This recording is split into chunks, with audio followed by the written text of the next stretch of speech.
নাগিনকে আমি কোথায় খুঁজবো? নাগিন, তুমি কোথায়?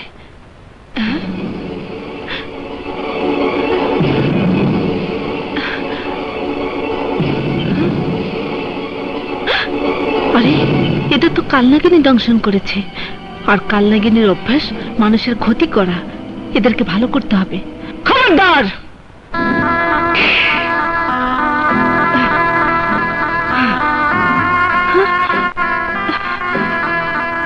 শোন, তুই ওদের কারো বিষমুক্ত করতে পারবি না। কিন্তু কেন? কালনাগিনী তার কাজের জন্য কাউকে কৈফিয়ত দেয় না। দুনিয়াতে এমন কোন সাপ নেই যে আমার সামনে মাথা উঁচু করে কথা বলতে পারে। তাহলে বল, কে তুই? আমি নাগরাজ। নাগরাজ? হ্যাঁ, নাগরাজ। এবার বল, এতগুলো মানুষকে তুই কেন দংশন করেছিস? জমিদার আমার সাথীকে মেরে ফেলেছে, তাই আমি প্রতিজ্ঞা করেছি আমি ওর বংশ নির্বংশ করে দেব। কালনাগিনী, তুই আর তোর সাথী কালনাগ চিরদিন মানুষের ক্ষতি করেছিস, তাই জমিদার তোর সাথীকে মেরে উচিত শিক্ষা দিয়েছে। তুই এখান থেকে চলে যা, নয়তো আমি এই মুহূর্তে তোর সমস্ত বিষ চিরদিনের জন্য কেড়ে নেব।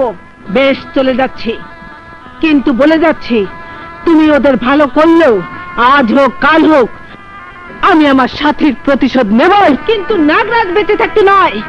নাগরাজ, আমার সাথে বিবাদ করে কাজটা ভালো করনি, কারণ সবার জীবনে কাল হয় কালনাগিনীর কাজ।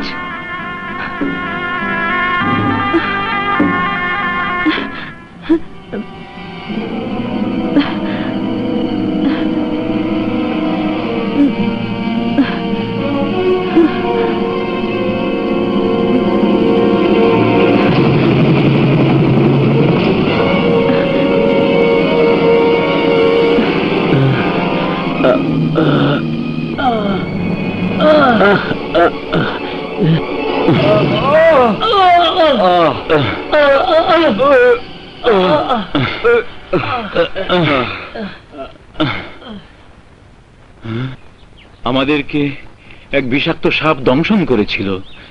কে বিষমুক্ত করেছে? মানে আমি। তুমি? জি। কে তুমি? আমি নাগরাজ বললে বিপদ হতে পারে, তাই আমার পরিচয় গোপন রেখে মানুষের পরিচয় দিতে হবে। কি ভাবছো? বলো, কে তুমি? আমি এক সাপুরের সন্তান। আমার এই দুনিয়াতে কেউ নেই। কেউ নেই? না, আমি একা। আমার আপনজন যে ছিল তাকে আমি হারিয়ে ফেলেছি। তুমি আমাদের জীবন বাঁচিয়েছো, তাই তোমার যদি কেউ না থাকে তাহলে আমি আছি।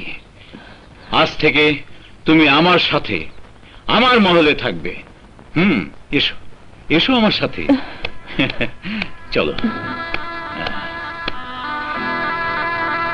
নাগরাজ, তুমি শত চেষ্টা করেও আমার হাত থেকে ওদেরকে বাঁচাতে পারবে না। সুযোগ পেলে আমি ওদেরকে এক এক করে দংশন করব। কালনাগিনীর দংশন। কালনাগিনী।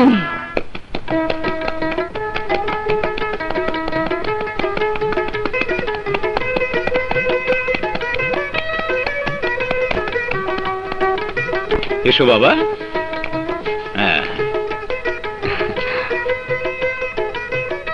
ওই যে তোমার আব্বু এসেছেন। এসো।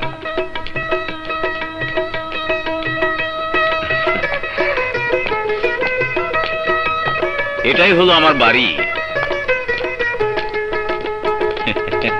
মামনি। দিওয়ান। জি হুজুর। ও আমার মেয়ে রেখা। বাবা। আমার মামুনি। এসো। দিওয়ান। জি হুজুর। এই ছেলে আজ আমার জীবন বাঁচিয়েছে। জি। আজ থেকে ও এই মহলেই থাকবে। আচ্ছা। আমার মেয়ে রেখা এখানে যেভাবে লালিত পালিত হচ্ছে ও ঠিক সেইভাবেই পালিত হবে। জি হুজুর। এসো বাবা।